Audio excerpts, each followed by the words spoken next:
Mula kay Juliato Jivia, taxi driver, 51 years old, Batasan, Quezon City. Siyam na magkakapatid, may 3 anak. Dahil siyam sila, walang nakatapos sa kanila sa pag-aaral. Ang kanyang katanungan, ano ang programa ng simbahan para makatulong sa pagtataguyod ng mga magulang sa marami nilang anak? Do you have programs?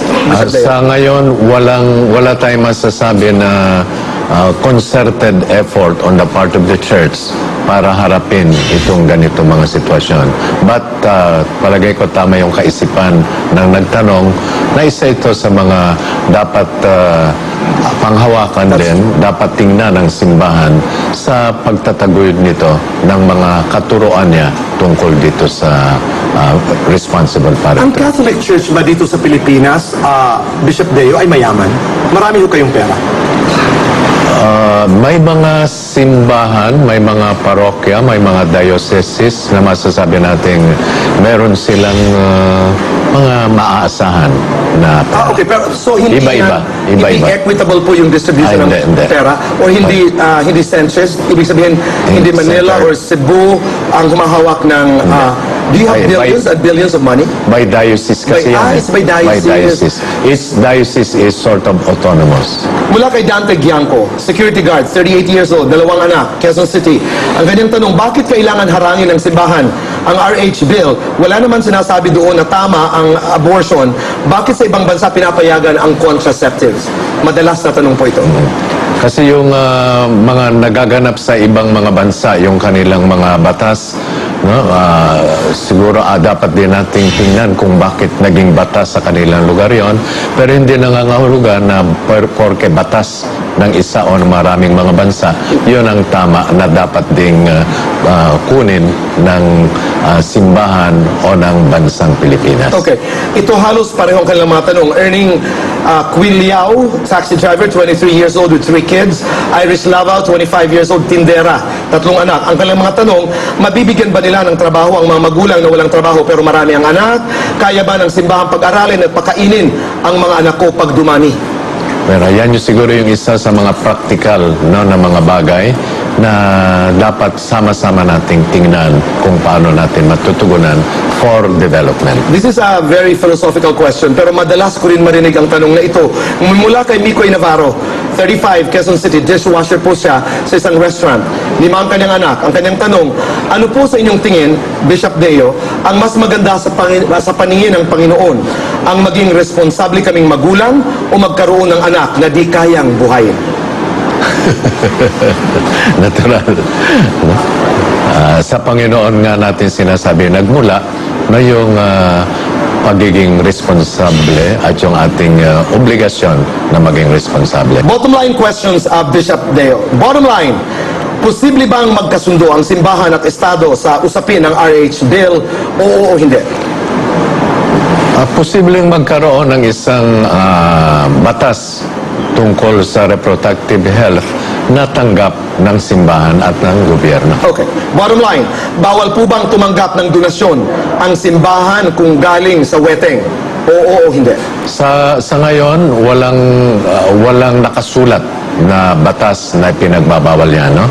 Pero kung ating titingnan yung ating mga moral principles, masasabi natin na hindi ayos, no? Na tumanggap ng gano'n. Bottom line, pupunta po ba sa langit ang mga taong nagsusulong ng RH bill? Oo o hindi? Ang mahirap sagutin ng oo o hindi, ano? Pero hindi yon ang magiging dahilan ng pagpunta ng isang tao sa langit o ng pagpunta sa impyerno. You're a good judge of character, Bishop Deo. Sa inyong palagay sa aking mga pagtatanong sa iyo ngayong gabing ito, pupunta ho ba ako ng langit o impyerno? Ikaw? Opo. Baka sa purgatorio ba? Bishop Deo, maraming salamat. Maraming salamat. Thank you very much for the opportunity. Salamat. Mga kaibigan, huwag po kayong maalis. Magbabalik pa po ang The Bottom Line. The bottom line you'd like to thank Ariel Aga.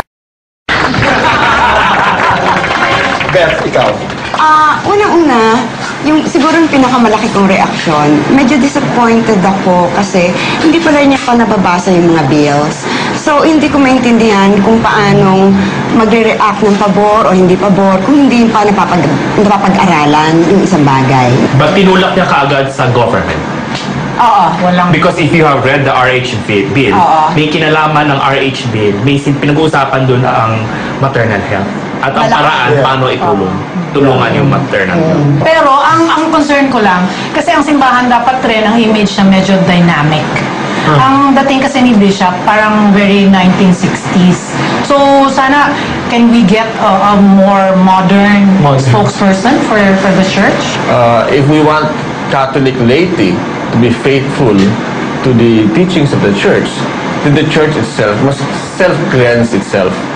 Diba? Kasi mangyayari dyan is that, assuming, no, it's not my parish priest, if my parish priest does not show the modeling of what a true Christian or Catholic must be, how do you expect me to also follow? Diba? And the laity at the end of the day, we have to look at the church because of the evangelical provision. Diba? Now, pag nakita rin natin na the church also, by way of institutional church, does not allow the laity to get involved in tackling these issues that are really very, very worldly, then they will also miss out. I think he has recognized that also. Right. Yung nangyari na nangyari. Akawalan si Carlos Saldan because, no one deserves to be in prison for expressing their emotions. But please, do not do it in our place of worship.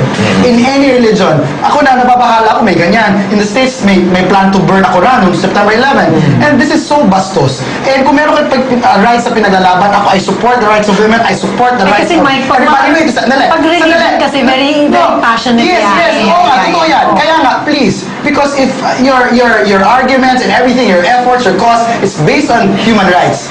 And human rights, Partly. no, but human rights, it's really human rights, essentially human rights. And human rights is founded on the principles of mutual respect.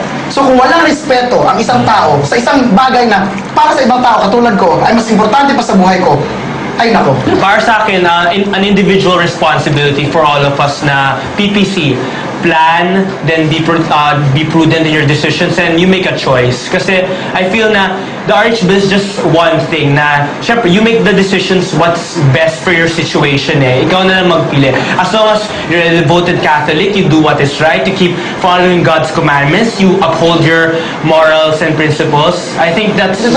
A lot of good points. Sabi ni Bishop, Judge at the end. it's not naman you're being a proponent of RH or you're adhering to the principles of RH that will determine whether you will go to hell or not. Yeah, nobody knows what happens when you die. Where you go. Intindi ng simbahan bakit bumabagsak ang mga pumupunta sa pagsisimba, pagsasamba. May problema rin ng simbahan eh. Kaya bago sila magsalita tungkol sa RH bill, bago sila magsabi na bawal ang artificial contraception, intindihin nila. But ang akin lang ay hinihikayat ko po ang sambayanan na makilahok. Do their duty. No, at ang mga pamilya, do ang their nanay, duty. tatay, mga mag-asawa, pag-usapan. Pag-usapan, aralin. Do their duty. No, may excuses yan eh. Eh, pag naman namin pag-uusapan yan, wala nang kami makain. Pag-uusapan, hindi po eh. Pero kasing halaga ito sa pagkain na ating kinakain, subukan natin pag-usapan para hindi tayo nakatingin at sinasabing, uy, inaabuso ako. Pero boy, I think bottom line is, gusto natin ng demokrasya. This is it. That's the unity. It's vibrant. It's exuberant. Rights and duties go together. But we should not Shake your hand. forget- Shake hands. Oh naman! We should not that the state has a duty, has a mandate to fulfill for the people. Yun lang. Eric, maraming salamat. Ayun, sige. Sino si Dennis? Oh, hindi lang tayo. Pag-usapan niyo yan. Maraming salamat. Maraming salamat, Kaibigan. Sabi nga natin, pag relihiyo na talaga, RH bill ang pinag-uusapan. Mainit. Iba't ibang pananaw. At uulitin ko po para sa mga pamilyang Pilipino, ito yung oras, ito yung panahon kung kailan dapat natin pag-usapan ang mga issues na may kinalaman sa ating buhay, sa simbahan, sa gobyerno.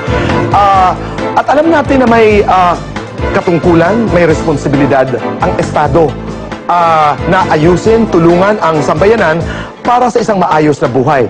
Pero hindi nangangahulugan na tayo iuupo lamang. Makilahok tayo, makiisa tayo, makipag-usap tayo. Dahil buhay natin ang pinag-uusapan at bayan natin, mga anak natin ang pinag-uusapan.